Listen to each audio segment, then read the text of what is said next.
My name is Carrington Valenzuela, and I work as a kindergarten teacher, and I present the illusion of Nevaeh Mackenzie, and I currently host Wednesday nights at Charlie's for High Heels and Halos, and also Friday nights at BS West with the cast of Elements.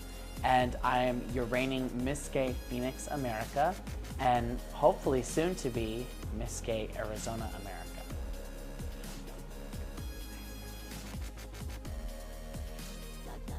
I have 6 brothers. I am smack dab in the middle. So I have 2 older. and 3 younger. So right there, smack dab in the middle. That is me. Why my dad was surprised I was gay, I have no idea. When I was 17, 18, I came out to him. Like, this picture right here, like that's not something you get shocked by when your child comes out as a homosexual. The show is about to start. No one ugly allowed.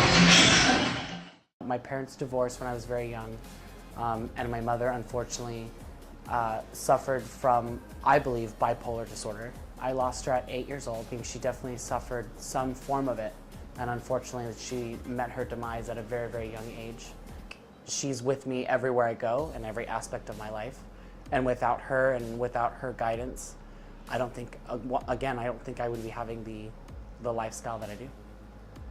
That was one thing that she definitely instilled in my biological brothers and my half-brother, my oldest brother, that it didn't matter who we loved or what we came to be, as long as we were good men and we followed through on our word and were accountable and responsible and contributed to society, and we just did good by the world. That's all she cared about. Dad, not so much. He grew up in a very Latino household, very traditional Catholic, where men were men, women were women, and men did not have a weak side.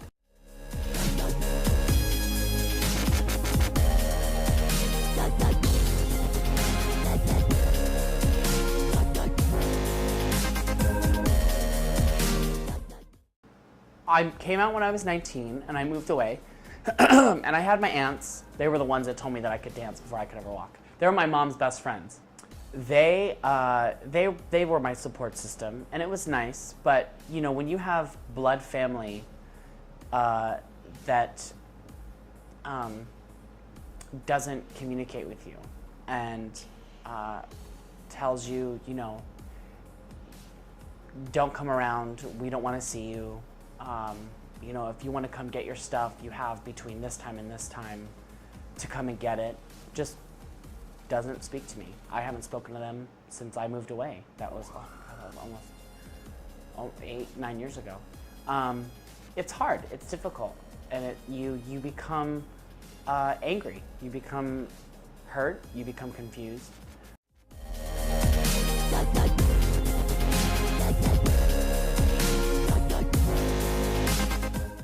When I first moved to Phoenix at 19 years old, I was introduced to 1 in 10.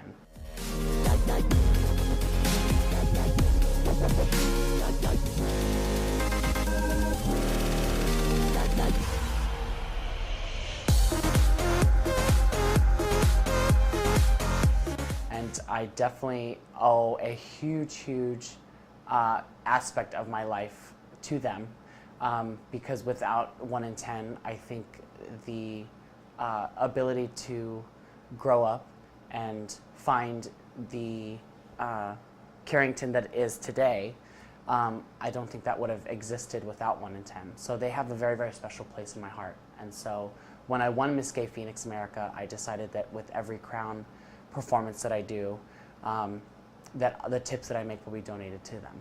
When I first started performing, I was first coming out to my parents. I moved away.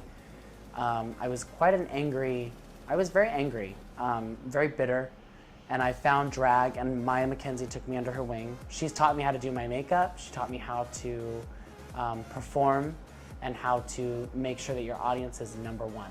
And I think that's one of the biggest things that she's ever taught me, was that no matter how you look, what you perform, your audience has to be number one. And I focused a lot of my anger and bitterness into a positive thing by working my ass off in drag and working to be, I guess, a full-time queen.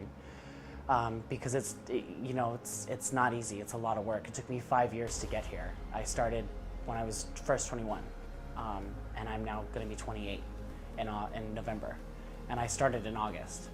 So it hasn't been easy, and it's been a tough road. But not all things that are great are easy.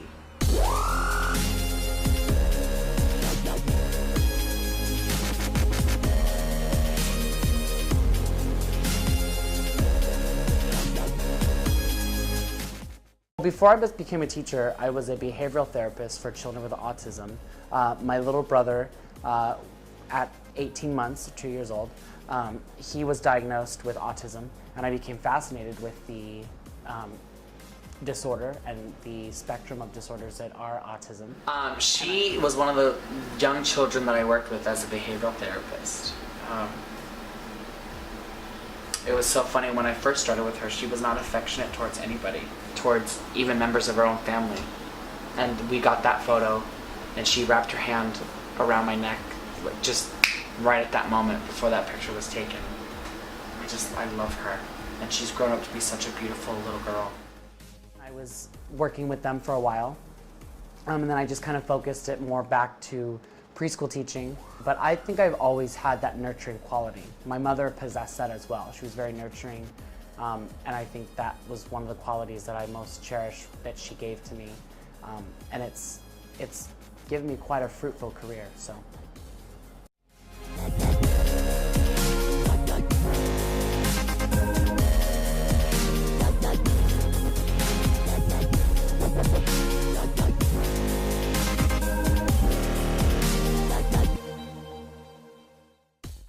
If I do win, I'll go on to state, and then I'll go on to Miss Gay America.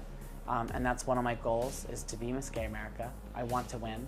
It's one of my biggest dreams. I've wanted it ever since I got introduced to pageantry 5 years ago.